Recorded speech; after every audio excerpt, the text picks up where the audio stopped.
Model ना लागू दोनों हो जाए। पक्षों को खोना ही खोना। ये हो क्या रहा है सौरभ?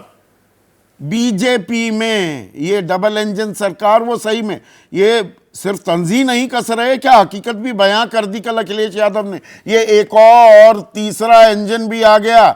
दो राजधानियों के बीच में इंटरसिटी चल रही है कोई।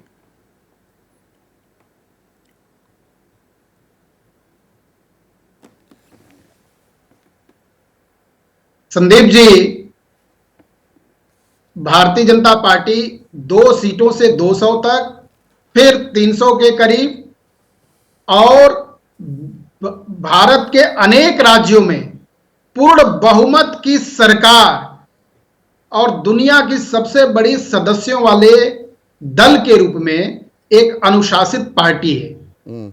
और उसी कड़ी में योगी आदित्यनाथ जी के नेतृत्व में उत्तर प्रदेश में दूसरी बार प्रचंड बहुमत के साथ सरकार है।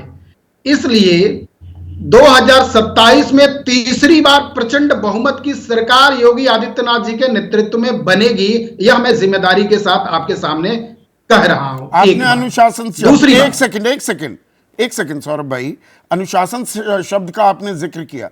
ये तकड़े अनुशासन की तस्वीर दिख रही है। मुख्यमंत्री जहां रुके हुए हैं यूपी सदन में, वहां पर उप मुख्यमंत्री नहीं होते हैं।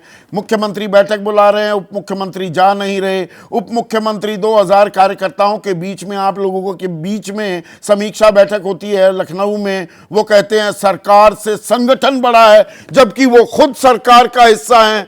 आप ही के मंत्री आरोप लगाते हैं हमारी सुनवाई नहीं हो रही, थाने सबसे ज्यादा भ्रष्ट हो गए हैं। ये कौन से अनुशासन की बात कर रहे हैं? ये कौन सा पार्टी विद डिफरेंस का अपना जो चरित्र है बीजेपी जो कहती है संदीप जी उसको दिखा रही है? हाँ, वही उसी बात पर मैं आ रहा हूं। अब आप इसको सुनिए। केवल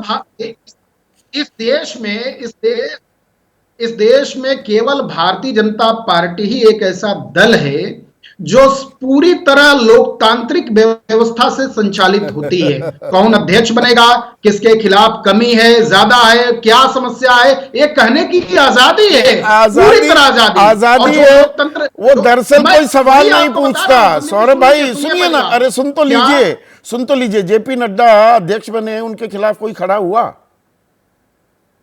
लोकतंत्र है ये आपसे सवाल थोड़े लोग कम पूछते हैं।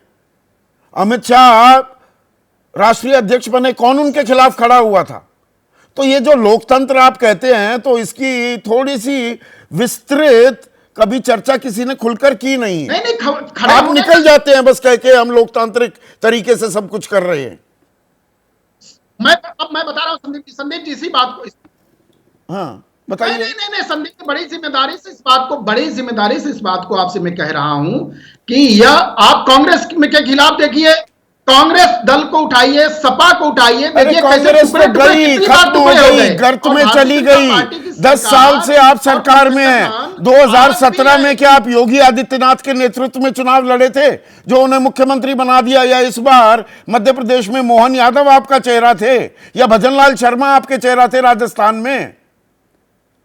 जो आप ये कह रहे हैं नहीं जी। हाँ अच्छा, यही बात आपने बिल्कुल सही, हाँ आपने बिल्कुल सही सवाल किया। आपने बिल्कुल सही, एकदम सही सवाल। यह दल की, परिवार की पार्टी नहीं है कि मुख्यमंत्री तय रहे पहले से ही कि यही बनेंगे, पिता के पुत्र गद्दी संभालेंगे और भाई गद्दी संभालेंगे, चाचा अलग हो जाएंगे और इनको लाओ उनको लाओ, माताजी रिमोट कंट्रोल से चलाएंगी सरकार देश को।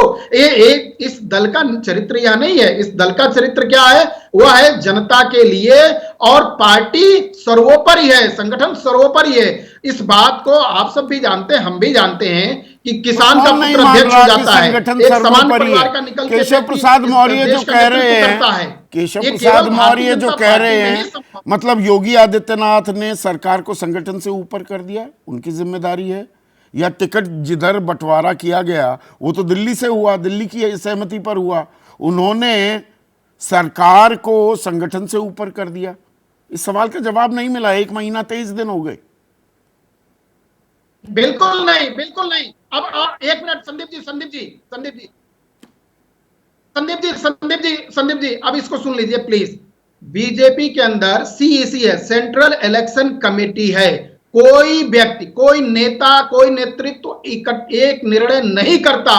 सेंट्रल इलेक्शन कमेटी के द्वारा तय किया जाता है, राज्य से और केंद्र में इसके मेंबर्स हैं, उनके द्वारा तय करके टिकट वितरण होता है। सिमट गई उत्तर प्रदेश में, ये जिम्मेदार कौन है? इन्होंने दे दिया, कौन है जिम्मेदार? अन्य दलों में होता है जो आप जानते हैं। समीक्षा में क्या निकला, कौन जिम्मेदार है? ये 33 सीटों पर बीजेपी सिमट गई। निश्चित तौर पर संगठन जिम्मेदार है, निश्चित तौर पर संगठन जिम्मेदार है। मतलब भूपेंद्र चौधरी जिम्मेदार है, संगठन जिम्मेदार है, संगठन समीक्षा कर जेपी रहा है। नड्डा जिम्मेदार है। कौन होता ही नहीं है। संगठन का मतलब क्या हुआ सौरभ भाई?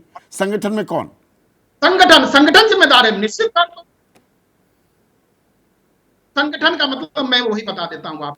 हाँ प्लीज। संगठन व्यक्ति नहीं होता है। अच्छा, संगठन अच्छा। संदीप जी, यही पद्धति है संघ के और भाजपा के कार्य पद्धति में कि यहाँ व्यक्ति मतलब नहीं कोई जिम्मेदार नहीं है, फिर मतलब तो जिम्मेदारी संगठन क्या है, कैसे? बस संगठन है, एक संगठन व्यक्ति को थोड़ा हटाया जा सामूहिक सकता है। सामूहिकता की बात की जाती है। अच्छा, सामूहिकता में कौन कौन है? सब संगठन जिम्मेदार है।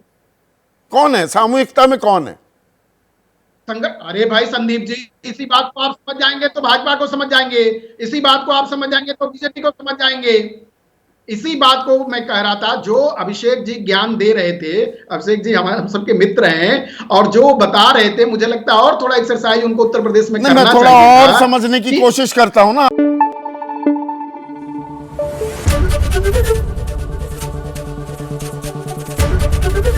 एबीपी न्यूज आपको रखे आगे।